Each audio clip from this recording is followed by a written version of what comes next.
ఈజీగా చేయగలిగిన దాన్ని మామూలుగా చేయగలిగిన దాన్ని నాశనం పట్టి దాన్ని కథం పడతా ఉన్నా. ఏది చూసినా కూడా ఒక రకమైన దోపిడీ, ఒక రకమైనటువంటి గుండాగిరి, అరాచక వ్యవస్థతో ముందుకోతున్నారు తప్ప ప్రజా సంక్షేమాన్ని కాంక్షించి ఒక్క స్కీమ్ కూడా రాలే.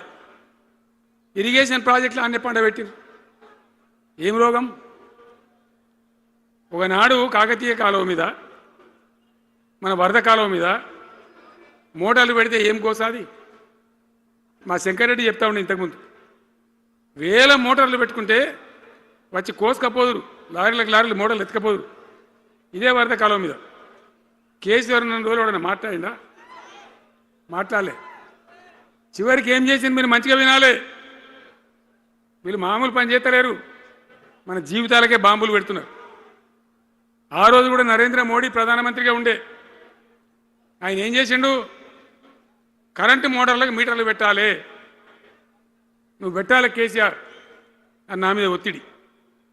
నేను చెప్పిన నా పానం పోయినా సరే సచ్చినా సరే నేను మీటర్ పెట్టా అని చెప్పింది. పెట్టలే.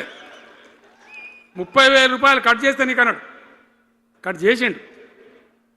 రాష్ట్ర ప్రభుత్వానికి వచ్చేటువంటి ఆదాయం 30,000 కోట్ల రూపాయలు వదులుకొని కూడా తెలంగాణలో నేను కరెంటు మీటర్ పెట్టనియలే. నేను ముఖ్యమంత్రి ఉన్నాను రోజు. ఇవాళ ఏం చేసింది తెలుసా వీళ్ళు మీకు? మీకు తెలియలే, మీరు అమాయకులున్నారు.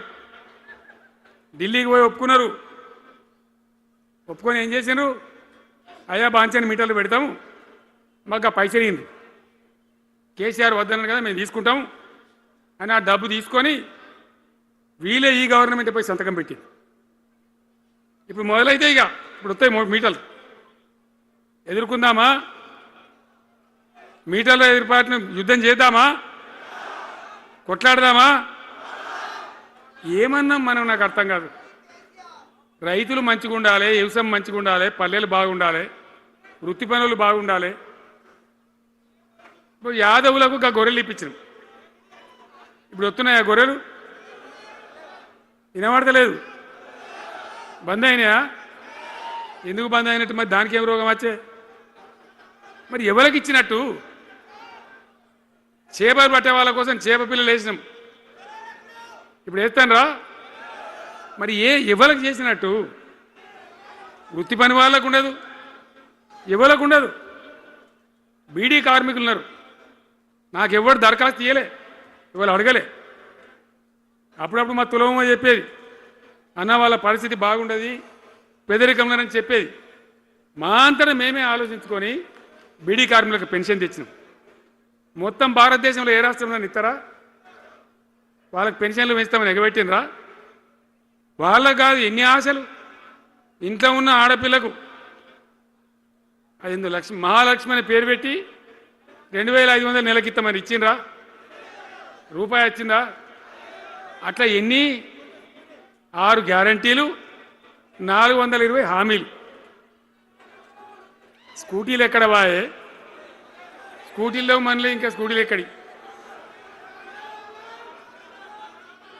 ఏమన్నా నచ్చినాయా?